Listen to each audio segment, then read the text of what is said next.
아가서 8장 1절에서 5절 말씀입니다. 복된 인생이 되는 길은 첫째, 우리의 존재 이유, 존재 가치를 알아야 되는데 내가 내 존재 이유를 갖는 것이 존귀함을 갖게 만드는 일입니다. 내 스스로 나를 존귀하게 여기면 그건 자존심밖에 안 되잖아요. 우린 존재 이유를 스스로 가질 수가 없고 누구로부터 부여받게 되는 겁니다. 사람은 다른 만물에 이름을 부여하도록 창세기에 되어 있습니다. 이름을 부여한다는 것은 의미를 주는 겁니다. 정말 하나님의 아들이 나타나면 모든 만물은 합당한 존재 이유를 가지고 존재하게 되니까 그래서 만물이 탄식하며 하나님 아들이 나타나기를 고대한다 말하고 있습니다. 그런데 사람은 스스로에게 이름을 붙일 수가 없고 우리에게 이름을 주는 분이 있어야 하는 겁니다. 요한계시록에 보면은 내가 내 이름과 하나님의 이름과 새 예루살렘의 이름을 그 이마에 새기겠다. 이름을 새기겠다는 것은 존재의 의미를 부여하는 것입니다. 에베소서 3장에 바울이 이러함으로 내가 하늘과 땅에 있는 모든 족속에게 이름을 주신 아버지 앞에 무릎을 꿇고 빈다. 이렇게 말했습니다. 우리에게 이름을 주시는 분이 한 분이 있어야 되고 그때 비로소 모든 만물에게 이름을 부여하게 되는 겁니다. 나한테 이름을 붙이는 사람이 많으면 피곤하죠. 아빠라는 이름을 붙여주고 직장인의 이름을 붙여주고 이렇게 부여된 이름이 많을수록 인생은 피곤해지는 겁니다. 근데 내가 하나님이 부여하시는 이름을 가지고 산다. 하나님이 부여하는 의미를 가지고 산다는 것은 그때 비로소 인생은 단순하게 정리가 되고 이것저것 우왕좌왕하지 않아도 됩니다. 두 번째는 복된 인생이 되는 길은 내 인생의 모든 대상이 나에게 사랑스러울 때 그때 인생은 행복을 가지게 됩니다. 주위 사람들이 다 꼴보기 싫다. 이것만큼 괴로운 일이 없습니다. 배고프고 춥고 이건 둘째 문제고 그 주위 사람이 나한테 사랑스럽다는 것 이것보다 복된 것이 없습니다. 주위 사람을 어떻게 내 마음에 맞게 다 고치겠냐는 거죠. 내가 어떤 사람이 되면 모든 사람이 사랑스러워지게 되고 그때 인생은 넘치는 행복 안에 살게 됩니다. 내게 가장 귀한 게 뭔가? 사랑하는 사람들이 아니겠는가? 사랑하지 못할 모든 이유를 다 내려놓고 이 사람들을 사랑하자. 사랑하지 못하는 데는 이유가 생기게 되죠. 사실은 이유가 있어서 미워지는 게 아니고 미워서 내가 이유를 갖는 겁니다. 좋을 때는 이유를 댈 필요가 없거든요. 그냥 좋다 하면 되는 것이니까. 반대로 미운데도 사실은 이유 없이 미워지는 거죠. 그냥 미워하면 내가 나쁜 사람이 되기 때문에 이유를 대게 되는 겁니다. 내 인생을 다 내어줘도 아깝지 않을 그런 사랑의 대상을 만날 때 거기서 복을 누리고 복된 인생이 되는 것입니다. 예수님 제자들은 예수를 만났을 때 우리가 모든 것을 버리고 당신을 쫓았습니다. 고백을 했습니다. 우리는 무슨 보상을 받습니까? 예수님이 하나님 나라를 위하여 모든 것을 버린 자는 금생에 여러 배를 받고 내 생에 영생을 얻지 못할 자가 없다. 이렇게 말씀하셨는데 정말 복은 그 시대에 모든 것을 버릴 만큼 귀중한 분을 만난 것. 이 사실 자체가 복이죠. 아가서는 우리에게 구약에 있는 율법과 또 다른 차원으로 우리를 사랑하니 이끌어서 정말 사랑하게 되면 그때는 우리 자신이 사라지게 되고 내가 사랑하는 사람의 생리를 가지고 그가 좋아하는 일을 하지 않을 수가 없게 된다는 겁니다.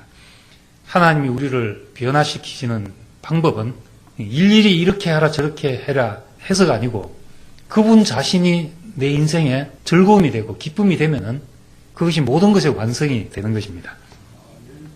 아가서에 가장 우리가 알아듣기 쉬운 사랑의 표현을 가지고 말씀하신 겁니다. 남자 여자 사랑 이야기를 하면 어린아이에서부터 어른까지 다 알아들으니까 8장 마지막 절에 와서 지금까지는 분위기가 다르게 이런 고백을 합니다. 만약 당신이 내 친오라비였으면 내가 밖에서 너를 만날 때 입을 맞추어도 나를 업신여길 자가 없었을 것이라 이랬는데 업신여긴다는 말은 끓이김이 없다는 뜻입니다. 정말 온우이가 사랑을 나누는 것 같으면 끓이김이 없지 않냐.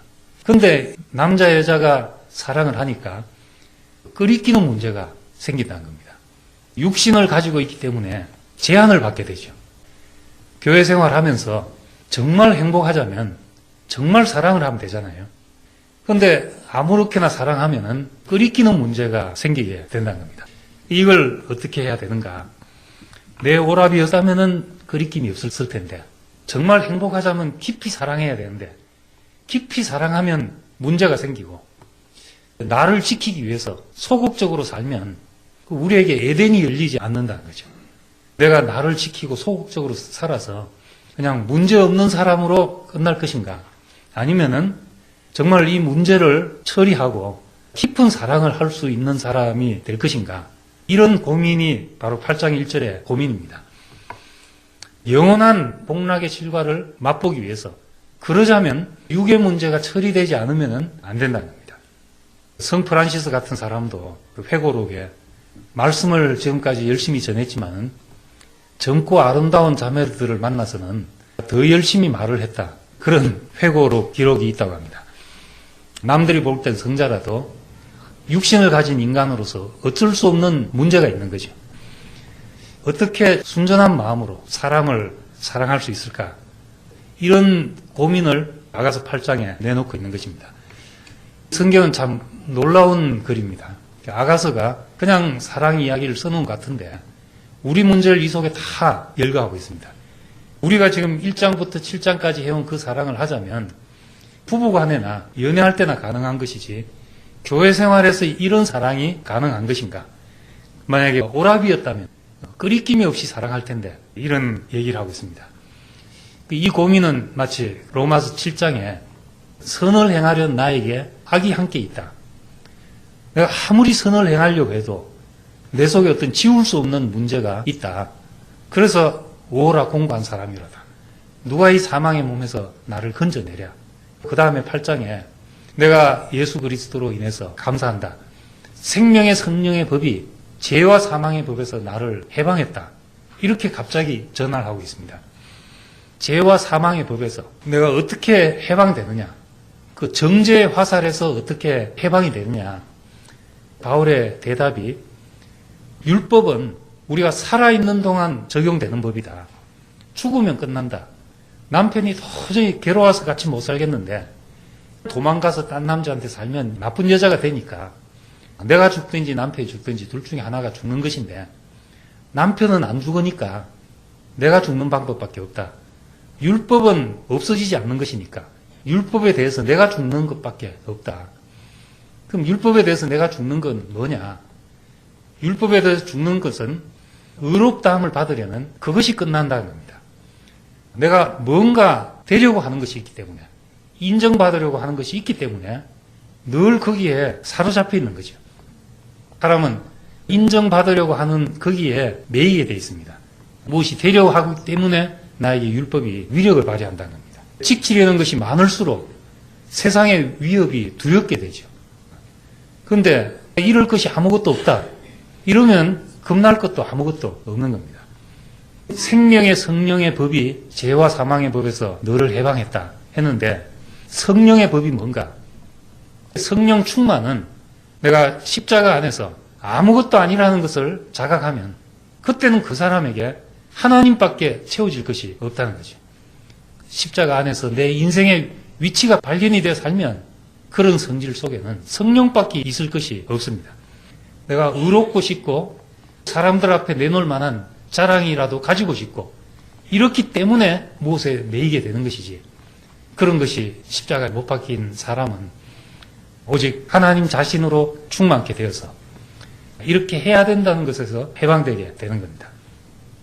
여기서는 친오랍이었다면 같은 어미젖을 먹고 자란 육신의 형제라면 내 자신보다 더 위해주고 싶은 이런 온유로 살면 얼마나 아름답냐는 거죠. 사랑을 하다 이제 이런 고민에 오게 된 것입니다. 2절 3절에 보면은 너를 이끌어 내 어미 집에 들이고 내게서 교훈을 받았을 것이라 했는데 어미 집에 들여서 너가 나를 감싸 안았을 것이다. 그리고 나는 향기로운 술로 너에게 마시게 했을 것이다. 너는 왼손으로 내 머리에 베게 하고 오른손으로 나를 안았다. 친정에서 온누이가 사랑하며 사는 것처럼 마음껏 사랑해도 문제가 되지 않았으면 얼마나 좋겠나, 이런 고민을 합니다. 그 대답으로 5절에 사랑하는 자를 의지하고 거친 들에서 올라오는 여자가 누구인고, 사랑하는 것이 인생의 최고의 복인데 마음껏 사랑할 수 없는 이 육신을 가진 사람의 한계를 넘어서 올라오는 한 여자가 있더라는 겁니다. 육신의 문제를 넘어서 영생을 누릴 수가 있는가?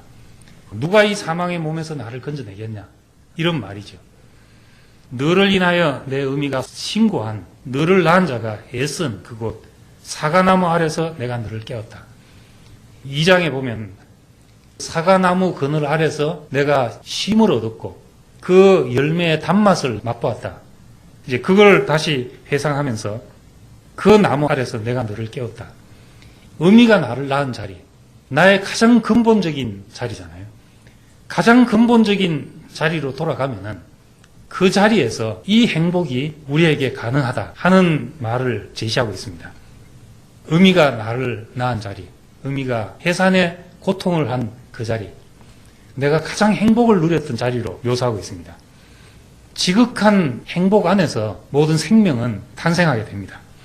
적당히 좋아해가지고는 변하지 않습니다. 아가서를 통해서 계속 이야기하지만은 푹 빠져들 때 그때 우리 자신이 사라지게 되는 거죠. 내 자신을 잊어버리게 된다는 겁니다. 그렇게 좋아야지 주님과 우리가 연합이 되지, 적당히 좋은 자리에서는 항상 사탄이 들어올 틈이 있는 거지.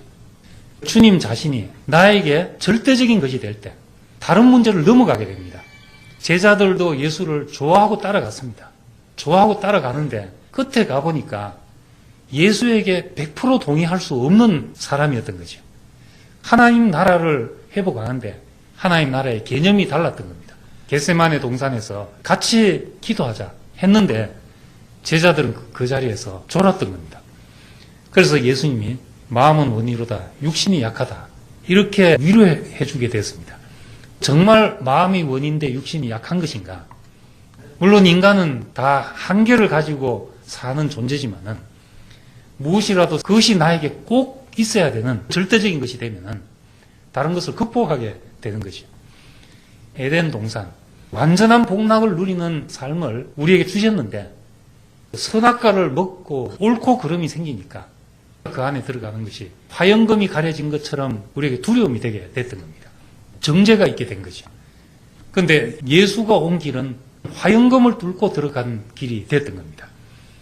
여자의 후손들, 예수의 족보를 이루고 있는 이 사람들은 화영검에 타 죽을 사람들이죠. 돌 맞아 죽을 사람들인 겁니다. 근데 이런 사람들에게서 영원한 생명, 예수라는 생명이 나오게 됐다. 그러니까 이 예수의 생명, 우리가 정말 누려야 될 지극한 인생의 복이 나에게 절대적인 것이 되면 우리는 더 정결해지지 않으면 안 되고 더 순도 높은 사람으로 살지 않으면 안 되기 때문에 마지막 이 문제를 넘어서서 영원한 사랑 안으로 들어가게 됩니다. 하나님이 우리에게 제시하는 이 생명이 모든 것을 팔아서 살 만큼 내 인생의 절대적인 가치가 되고 그것이 없으면 아무것도 아닌 그런 인생이 되면은 내 한계와 제한과 율법과 이런 걸 넘어서서 영원한 복락을 가진 사람으로 살게 되는 거죠. 내가 사랑하자면, 누군가를 깊이 사랑하자면 십자가를 통과한 사람이 아니면 안 되기 때문에 우리는 십자가로 갈 수밖에 없는 사람이 되죠. 그 안에서만 주께서 우리를 사랑하신 것 같이 우리도 사랑할 수 있는 사람이 돼가지고 사랑할 수 없는 모든 이유를 내려놓고 사는 이런 귀한 사회를 만나게 되는 겁니다. 기도드리겠습니다. 주의 은혜를 감사드립니다. 우리는 육신 안에 살면서 제한을 받고 마음은 있지만 육신의 소욕과 뒤섞여 사는 사람인데 하나님이 우리에게 허락하신 사랑 안에 사는 이 귀한 삶이 내 인생의 절대적인 것이 되어서 모든 문제를 넘어서고 우리 자신을 쳐서 복종시켜서라도 주님이 우리에게 허락한 것을 누리고 세상 앞에 전파하기를 원합니다. 우리는 이 깊은 사랑의 연합, 십자가 안에서 한 가족으로 사는 이 영원한 복을 누리고 세상에 전하기를 원하며 예수님 이름으로 기도드립니다.